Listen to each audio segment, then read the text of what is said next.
Hi guys, welcome back to our channel. இன்றைக்கி பார்த்திங்கன்னா நம்ம சேனலில் கார்ன் பராட்டா தான் பண்ண போகிறோம். வாங்க. அதுக்கு வந்து ஃபர்ஸ்ட் சப்பாத்தி பேஸ் வச்சுட்டு அதில் வந்து கார்னு அண்ட் கொஞ்சம் ஸ்பைசஸ் அதெல்லாம் போட்டு நல்லா மிக்ஸ் பண்ணி வச்சுருக்கோம். அதுக்கடுத்து நாங்கள் கட் பண்ணிவிட்டு இதை ஃபோல்ட் பண்ணிடலாம். சீஸ் ஃபுல்லாக வச்சோம், அது பத்தலை. தென் அதை கட் பண்ணிவிட்டு 2 பீஸாக மாற்றிட்டோம். அண்ட் தென் நம்ம நார்மலாக வந்து ஆலு பராட்டா பண்ணுற மாதிரி பண்ணால் வராது.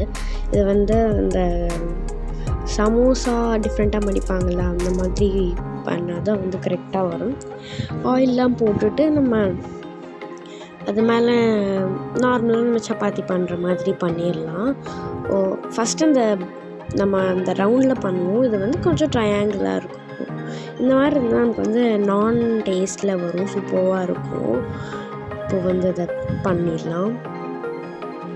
ஸ்டவ்வில் வச்சுட்டு ஹை ஃப்ளேமில் வச்சு அட்லீஸ்ட் ஒரு 5 to 6 மினிட்ஸ் குக் பண்ணால் வந்து நமக்கு கரெக்டாக வந்துடும். அப்படியே ரியல் நான் மாதிரி இருக்கும். உள்ள சீஸு எல்லாமே சூப்பராக இருக்கும். மஸ்ட்டு ட்ரை பண்ணி பாருங்கள்.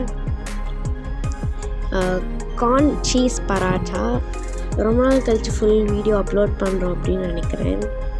அதுக்கு மேலே வந்து பட்டர் போட்டுக்கலாம். பட்டர் போட்டு ஃபுல்லாக ஸ்ப்ரெட் பண்ணிவிடுங்க. உங்களுக்கு எவ்வளோ ரொம்ப பட்டரியாக வேணும், ரொம்ப பட்டர் தேவையான அளவு பட்டர் போட்டுக்கலாம். எனக்கு ரொம்ப பட்டரியாக சீஸியாக வேணுன்னா சீஸ் நிறைய வச்சுக்கலாம், பட்டரியாக வேணுன்னா பட்டர் வச்சுக்கலாம். பட்டர் இல்லைன்னா ஆயில் பண்ணுறேன்னா ஆயிலை வச்சுக்கலாம். ஸோ நமக்கு வந்து பட்டர் ஆர் ஆயில் வந்து ஆப்ஷனல். எடுத்து ஃபுல்லாக அதை சப்பாத்தி பண்ணுற மாதிரி பண்ணி எடுத்துடலாம். இது கண்டிப்பாக ஒரு 5 to 6 மினிட்ஸில் குக் ஆகிடும். பார்த்தீங்களா, சீஸ் அப்படியே மெல்ட் ஆகி வெளில வருது. அண்ட் தென் அதை லைட்டாக உப்பி புஃப்னு வர்ற வரைக்கும் கொஞ்சம் நேரம் விட்டுட்டு நம்ம வந்து இப்போ எடுத்துடலாம். ஸோ இப்போ வந்து நம்மளோட corn parotta ready. Thanks for வாட்சிங். பை பாய்.